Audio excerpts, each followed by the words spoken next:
April 12, 1945. The transport truck rumbled through the gates of Camp Shanks, New York, carrying 43 German women who had once believed they would never be captured. Margaret Klein pressed her face against the small window, watching American soldiers move with casual confidence along the perimeter. At 22 years old, she had spent the last 3 years as a communications specialist for the Wehrmacht, convinced she was serving a righteous cause. Now, stripped of that certainty, she clutched a small brass compass her father had given her before she left Stuttgart. It no longer pointed toward anything she recognized as home. The women descended from the truck in silence, their gray auxiliary uniforms dirty and torn from weeks of transit through France and across the Atlantic. They had been told to expect brutality, starvation, perhaps worse. The propaganda had been clear. Americans showed no mercy to captured Germans, especially women who had dared to serve in military capacities. Margaret steeled herself for whatever horrors awaited them behind the chain-link fences of this prisoner of war facility. Captain Robert Morrison stood waiting at the processing center, a clipboard in his hands and an expression that confused Margaret completely. He looked tired, yes, but not cruel, not hateful. He was perhaps 35, with graying temples and eyes that seemed more weary than angry. When he spoke, his voice carried authority but not menace. "You will be processed, assigned barracks, and given uniforms and basic necessities. You will follow camp rules. You will be treated in accordance with the Geneva Convention." His words were translated by a German-speaking corporal, but Margaret understood enough English to catch his tone. It was professional, almost gentle. Frida Becker, standing beside Margaret, whispered in German, "It's a trick. They want us to relax before they show their true nature." Frida was 24, had worked in supply coordination, and possessed a cynicism that had only deepened since their capture. But Margaret wasn't so sure. She had seen the American soldiers' faces as they unloaded the truck. Some had looked curious, others indifferent, but none had shown the sadistic pleasure the propaganda had promised. The barracks were crude but clean. Each woman received 2 blankets, a pillow, and basic toiletries. The portions at dinner that first night were small but adequate. Bread, soup, some kind of meat Margaret couldn't identify. It wasn't abundance, but it wasn't starvation either. As she lay on her narrow cot that first night, listening to the quiet sobbing of younger prisoners who missed their families, Margaret found herself more unsettled by the lack of cruelty than she would have been by its presence. Everything she had been taught was already beginning to crack, and they had only been here for hours. What else had been lies? The first week at Camp Shanks passed in a blur of routines and regulations. Wake at 600 hours, roll call, breakfast, work assignments, lunch, more work, dinner, lights out at 2100 hours. The German women moved through these rhythms mechanically, keeping to themselves, speaking only in hushed German during meals. They had been assigned various duties, kitchen work, laundry, groundskeeping, and they performed them with the same military precision they had once brought to serving the Reich. But Margaret noticed things that didn't align with what she had expected. The guards were young, mostly farm boys and small-town Americans who seemed uncomfortable with their roles as jailers. They didn't shout or threaten. They made awkward attempts at basic German phrases, mispronouncing simple words in ways that would have been funny if the situation weren't so strange. Private James Wilson, a lanky soldier from somewhere called Nebraska, had even smiled at her once when she correctly sorted a pile of supply requisitions. From their barracks, the women could see beyond the fence to the small town of Orangeburg. It was nothing like the shattered cities they had left behind in Europe. Houses stood intact, painted in colors that seemed absurdly cheerful. Children rode bicycles down peaceful streets. Women pushed baby carriages and stopped to chat with neighbors. On Sunday mornings, church bells rang and families walked together in their finest clothes. The normalcy of it was almost offensive. "Look at them," Helga Schneider muttered one afternoon as they hung laundry on clotheslines near the fence. She was 20 years old, the youngest of their group, and had served as an auxiliary nurse. "They don't even know there's a war happening. They're having picnics while Europe burns." But Margaret heard something else in Helga's voice, not just anger, but longing. The girl watched those American children with an expression that revealed how much she had lost. One evening in late April, something unexpected happened. Private Wilson approached Margaret as she swept the administrative building steps. He carried something folded under his arm. Without meeting her eyes directly, he set down 2 extra blankets beside her broom. "Gets cold at night still," he said in his awkward Midwestern accented English. Then he walked away before she could respond. Margaret stood frozen, staring at the blankets. This wasn't procedure, this was kindness. Voluntary, unnecessary kindness from an enemy soldier to a prisoner. She picked up the blankets slowly, feeling their weight in her arms. They were thick, clean, and warm. That night, she shared one with Frida, and as they lay in the darkness, Frida whispered, "Maybe they're trying to make us soft before they turn cruel." But Margaret didn't answer. She was too busy remembering the way Private Wilson had looked embarrassed by his own generosity, as if kindness were something to be ashamed of. May arrived with unexpected warmth, bringing cherry blossoms to the trees that lined the camp's perimeter. The German women had settled into a cautious routine, no longer expecting brutality but not yet trusting the strange gentleness of their captivity. They worked, they ate, they slept. They existed in a liminal space between war and peace, between enemy and something they had no words for. Then came the morning that changed everything. Captain Morrison called an assembly in the main yard, and the women gathered with the usual mixture of anxiety and resignation that accompanied any official announcement. Margaret stood between Frida and Helga, her hands clasped behind her back in military posture. Whatever was coming, she would face it with dignity. What Captain Morrison announced was so unexpected that the translator had to repeat it twice before the women believed they had heard correctly. "The ladies of the Orangeburg Community Church have extended an invitation," the captain said, his voice careful and measured. "They would like to host a social gathering and have requested permission to include you as guests. This is entirely voluntary. Those who wish to attend will be escorted into town this Saturday evening." Silence fell over the assembled prisoners. Margaret felt Frida stiffen beside her. A social gathering? With American civilians? It made no sense. Prisoners of war didn't attend social gatherings with the enemy population. They certainly weren't invited as guests. This had to be some kind of test, or perhaps a cruel joke designed to humiliate them in front of the townspeople. "Why would they do this?" Helga whispered in German, her young face confused and frightened. "What do they want from us?" It was the question on everyone's mind. In their experience, nothing came without a price, especially not kindness from enemies. There had to be an ulterior motive, some propaganda purpose they couldn't yet see. That evening, in the barracks, the debate raged in hushed German conversations. Some women absolutely refused to consider attending. "It's a trap," insisted Frida, pacing between the rows of cots. "They'll parade us through town like animals in a zoo, or worse, they'll use us to prove something to their newspapers about how generous Americans are to their prisoners." Others were simply too frightened. The thought of leaving the relative safety of the camp, of being surrounded by American civilians whose sons and husbands were fighting and dying against Germany, was terrifying. But Margaret found herself strangely curious. She thought about Private Wilson's blankets, about the guards who stumbled through German phrases, about the children beyond the fence who played without fear. What kind of people were these Americans? And what kind of social gathering would include enemy prisoners as guests? Against all her training, all her instincts for self-preservation, she found herself wanting to know the answer. "I'm going," she announced quietly that night. Frida stared at her as if she had gone mad. Saturday evening arrived with a golden sunset that painted the camp in shades of amber and rose. 17 German women had chosen to attend the gathering, including Margaret, Frida, and Helga. They dressed in their cleanest auxiliary uniforms, brushed their hair until it shined, and stood in nervous formation near the gate.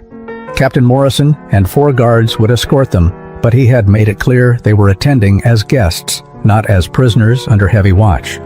The distinction felt both meaningful and terrifying. The walk into Orangeburg took only 15 minutes, but it felt like crossing into another world.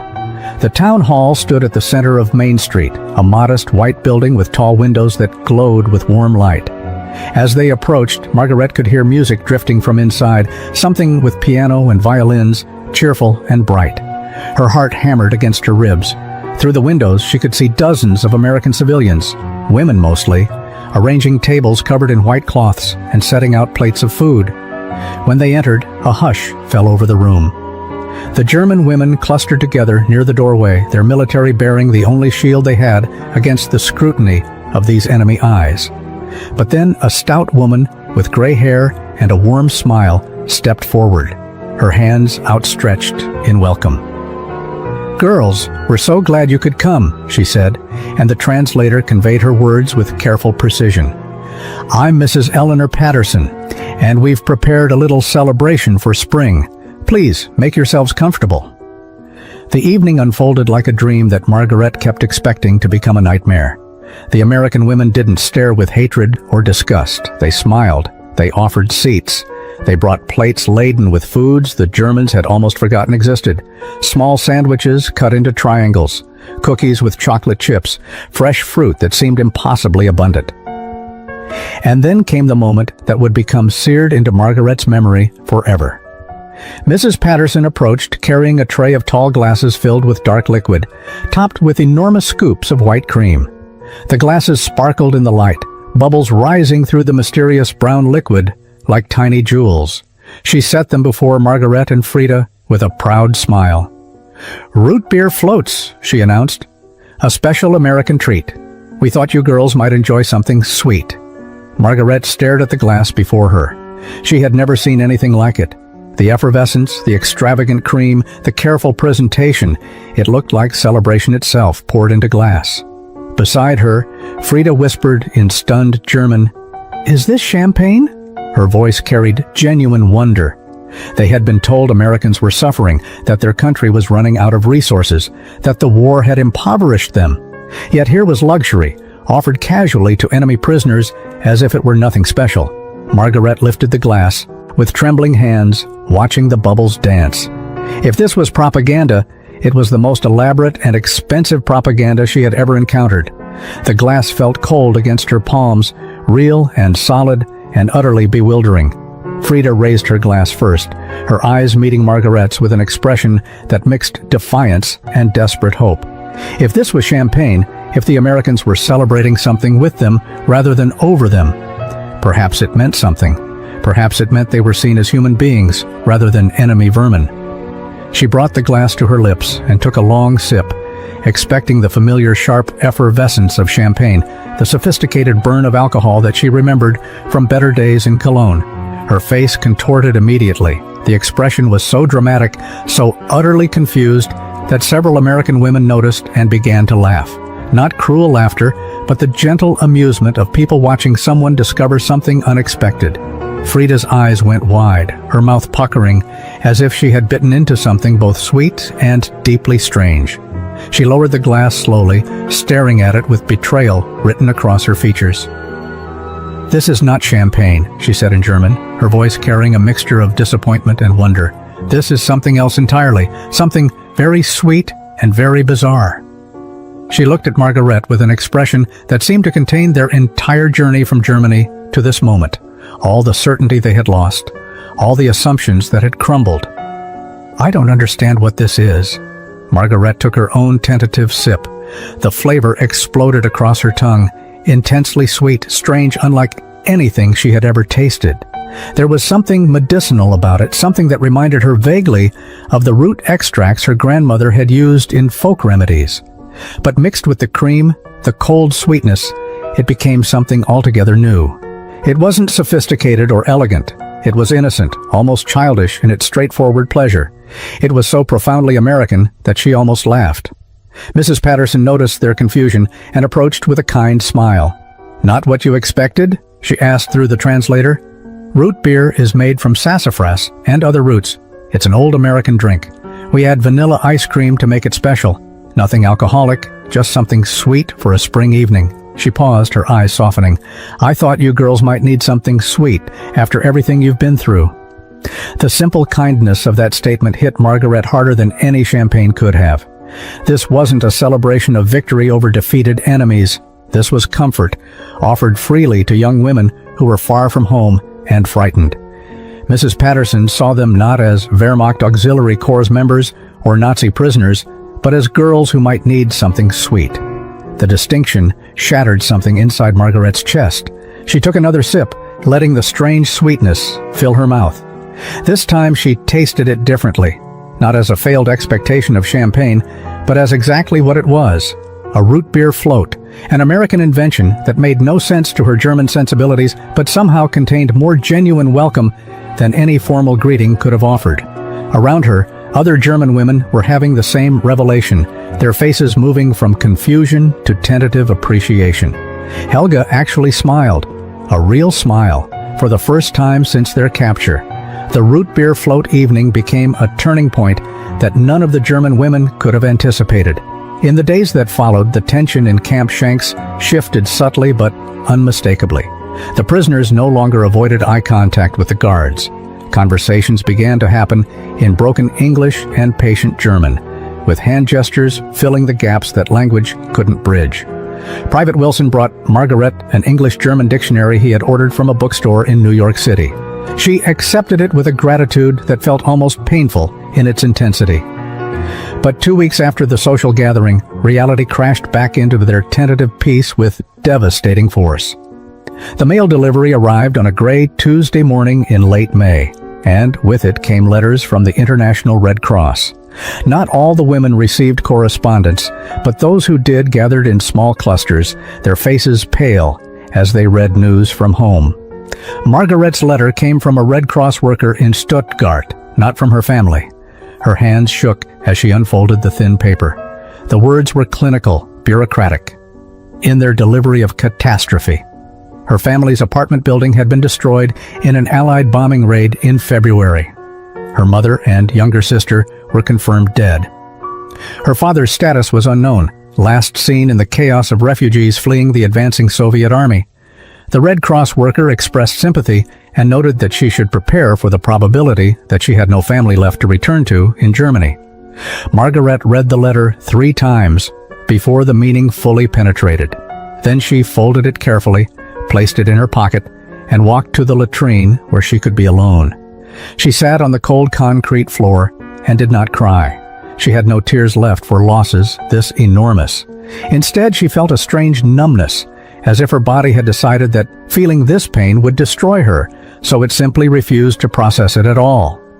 Frida found her there an hour later. Frida's own letter had brought different but equally devastating news. Cologne was rubble.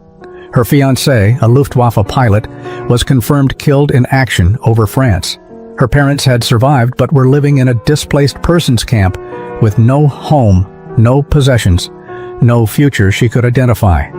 The two women sat side by side on the cold floor, not speaking, their shoulders barely touching in a gesture of shared grief that transcended words.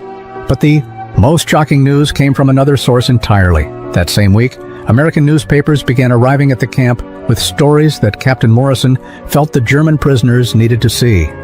Photographs from liberated concentration camps, Bergen-Belsen, Dachau, Buchenwald, places that Margareta had never heard of, atrocities she had never imagined possible. The images were grainy, but clear enough. The descriptions were detailed and horrifying. The systematic murder of millions. The deliberate bureaucratic genocide that had been carried out in the name of the Reich she had served. Margaret sat in the camp library, a newspaper spread before her, and felt her entire understanding of reality collapse. She thought of that root beer float, its innocent sweetness. She thought of Mrs. Patterson's kindness, and she realized with crushing clarity that she had been serving monsters while believing herself a patriot. May 8, 1945. Victory in Europe Day. The war that had consumed the continent for 6 years was officially over. In Camp Shanks, the American soldiers celebrated with restrained relief rather than wild jubilation. They knew that men were still dying in the Pacific, that the war was only half won. But for the German women prisoners, the announcement brought something more complicated than either celebration or mourning. It brought the question they had been dreading: what happens to us now? Captain Morrison called another assembly 3 days after the victory announcement. The repatriation procedures would begin within the month, he explained. The women would be processed through displaced persons camps in Europe before being released to return to whatever remained of their homes in Germany. Transportation would be arranged. The International Red Cross would assist in locating surviving family members. Everything would be done in accordance with proper protocols and international agreements. His words were professional, correct, and utterly terrifying to many of the women listening. That night, the barracks filled with whispered conversations that lasted until dawn. What did they have to return to? Margaret lay on her cot, staring at the ceiling, thinking about Stuttgart in ruins and parents who were almost certainly dead. She thought about the Germany described in those newspapers, the one that had built factories of death while people like her went about their duties, never questioning, never looking too closely at what was being done in their name. How could she return to that? How could she help rebuild a country whose very foundation was soaked in innocent blood? Frida sat on the edge of her bunk, her voice barely audible in the darkness. "My aunt lives in New York City," she said suddenly. "She emigrated in 1933 when she saw what was coming. She was the smart one in the family. She saw the truth before the rest of us." Frida paused, and Margaret could hear the catch in her throat. "She sent me a letter through the Red Cross. She said I could come stay with her if I wanted, if they would let me. She said America gives second chances to people who are willing to change." The words hung in the air like a fragile hope, dangerous to even consider. Prisoners of war didn't just stay in the enemy country, they went home. That was how it worked. But as Margaret lay there, she thought about that root beer float, about Mrs. Patterson's kindness, about Private Wilson's embarrassed generosity with the blankets. She thought about a country that had abundance to spare, even in wartime, that invited enemy prisoners to social gatherings, that treated young women who had served the Wehrmacht with more dignity than the Wehrmacht had shown to its own victims. "I don't want to go back," Helga whispered from across the room. She was crying, her young voice breaking with the admission. "I have nothing there, no family left, no home, just ruins and guilt, and people who will hate me for surviving when so many died." She took a shuddering breath. "Here, they gave us root beer floats. There, they'll give us nothing but blame." The decision took shape slowly, built from countless midnight conversations and careful observations of the world beyond the camp fence. Margaret began documenting everything in a small notebook that Private Wilson had given her. She wrote down the names of the women who were considering staying, their reasons, their fears.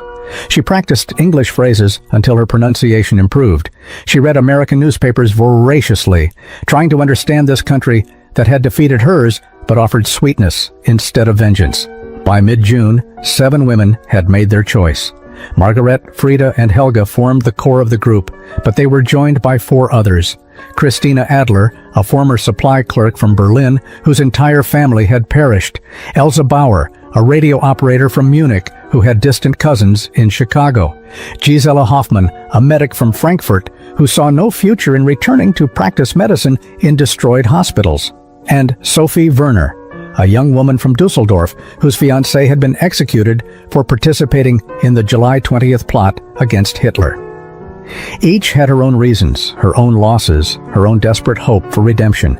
The process of requesting to stay was more complicated than any of them had imagined. Captain Morrison listened to their request with a mixture of surprise and sympathy, but he explained that this fell outside normal repatriation procedures. He would need to contact his superiors, who would need to contact officials in Washington, who would need to consult with immigration authorities and the State Department. The women might be reclassified as displaced persons rather than prisoners of war, which would open different legal pathways, but also remove the protections of the Geneva Convention. "I need you to understand what you're asking for," Captain Morrison said, meeting each woman's eyes in turn. The translator conveyed his words with careful precision. "If you stay, you'll need sponsors. American citizens who will vouch for you, provide housing, help you find employment. You'll need to learn English fluently. You'll need to prove that you're not security risks, that you've genuinely rejected Nazi ideology. Some Americans will never forgive you for being German. You'll face prejudice, suspicion, and hostility. Are you certain this is what you want?" Margaret stood, her voice steady, despite the fear coursing through her veins. "Captain, we have nothing to return to except ruins and guilt. Here, people have shown us that former enemies can become something else.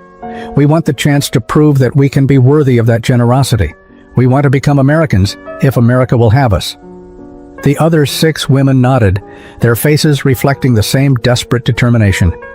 What happened next surprised everyone. When word spread through Orangeburg that 7 German prisoners were requesting to stay, the response was overwhelmingly supportive. Mrs. Patterson immediately offered to sponsor Margaret, providing a room in her home and a job helping at her husband's pharmacy. Frida's aunt secured sponsorship papers from New York. Local families stepped forward for the others, moved by their story and their obvious sincerity. The same town that had served them root beer floats now offered them futures.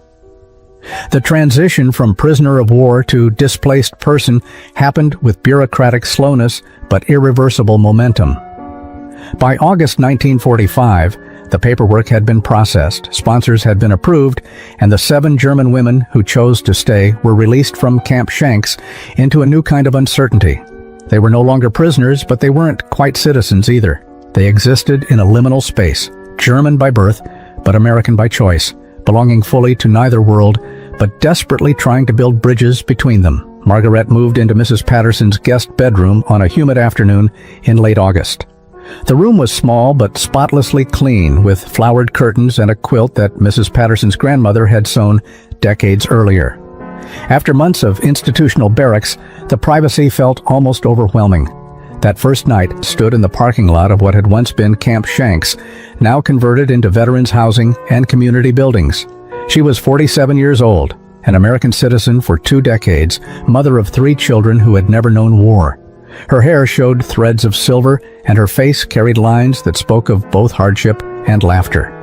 Beside her stood her husband, Thomas Patterson, Mrs. Eleanor Patterson's nephew, whom she had married in 1948. In her hands, she carried a large cooler filled with ice and bottles of root beer, and containers of vanilla ice cream that were already beginning to soften in the spring warmth. The reunion had been planned for months. Of the 7 women who had stayed, 5 were still alive and able to attend. Frida had become Frida Morrison after marrying Private James Wilson in a ceremony that made local newspapers. She now lived in Nebraska with 4 children and a successful catering business. Helga had earned her teaching certificate and was now a beloved principal at an elementary school in Connecticut. Christina ran a bakery in Boston.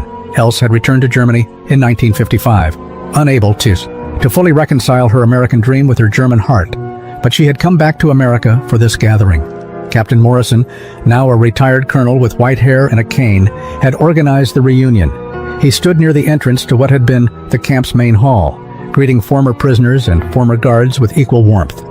Private Wilson, Frida's husband, helped set up tables and chairs, joking that he was still taking orders from German women after all these years. The comment made everyone laugh, the kind of laughter that comes from shared history and hard-won understanding. As the sun began to set, painting the sky in shades of gold and pink, Margaret began preparing the root beer floats. She poured the fizzing liquid into tall glasses with the practiced ease of someone who had made thousands of them over the years. She added generous scoops of vanilla ice cream, watching the foam rise to the rim of each glass. Her children helped distribute them to the assembled guests, former prisoners, former guards, townspeople who had offered kindness 25 years earlier, and younger people. Margaret lay in the soft bed and cried quietly, mourning everything she had lost while simultaneously feeling grateful for everything she was being given. The contradiction exhausted her. Working at Patterson's pharmacy proved both easier and harder than she had anticipated. Her English improved rapidly through daily interactions with customers, though her accent marked her immediately as foreign. Some customers were kind, patient with her linguistic stumbles, and curious about her story. Others were coldly hostile, their sons or husbands having died fighting against Germany. One elderly woman actually spat at Margaret's feet and called her a Nazi murderer before Mr. Patterson gently escorted her from the store. Margaret stood frozen behind the counter, shame burning through her chest, understanding that this was part of the price she would pay for the rest of her life. But there were unexpected moments of grace that sustained her. A young mother whose brother had been killed at Normandy came in regularly for baby formula and always made a point of speaking kindly to Margaret. "My brother wouldn't want me to hate you," she said once, adjusting her infant daughter on her hip. "He used to say that German soldiers were just boys like him, caught up in something bigger than any of them understood. I figure German girls probably aren't much different." The words were a gift that Margaret treasured for weeks afterward. Frida's transition in New York City was different, but equally challenging. Her aunt found her work as a seamstress in the garment district, where she spent long days at a sewing machine alongside women from a dozen different countries. The immigrant community there was more accepting, everyone understanding what it meant to be displaced and trying to build new lives in America. But Frida struggled with the loneliness of the massive city, the way you could be surrounded by millions of people and still feel completely alone. Helga found her calling in an unexpected place. A local elementary school needed a teacher's aide, and despite her youth and limited English, the principal saw something in her gentle manner with children. She began working with the youngest students, teaching them basic German phrases while they helped her master English. The children didn't care that she had been an enemy prisoner. They just knew that Miss Helga told wonderful stories and always had time to bandage scraped knees. May 15, 1970. Margaret Klein Patterson, who had come to hear stories of transformation and redemption. When everyone held a glass, Margaret stood to speak. Her English was flawless now, with only the slightest trace of German accent that surfaced on certain words. 25 years ago, she began, her voice carrying across the assembled group, I took my first sip of a root beer float in the Orangeburg Town Hall. I thought it was champagne. I thought Americans were celebrating their victory over us. She paused, looking around at the faces watching her. But I was wrong about everything. It wasn't champagne. It was something much more valuable. It was welcome. It was kindness offered to enemies. It was the taste of second chances. She raised her glass, and 40 people raised theirs in response. To root beer floats, she said, her voice breaking slightly with emotion. And to the Americans who taught us that former enemies can become family.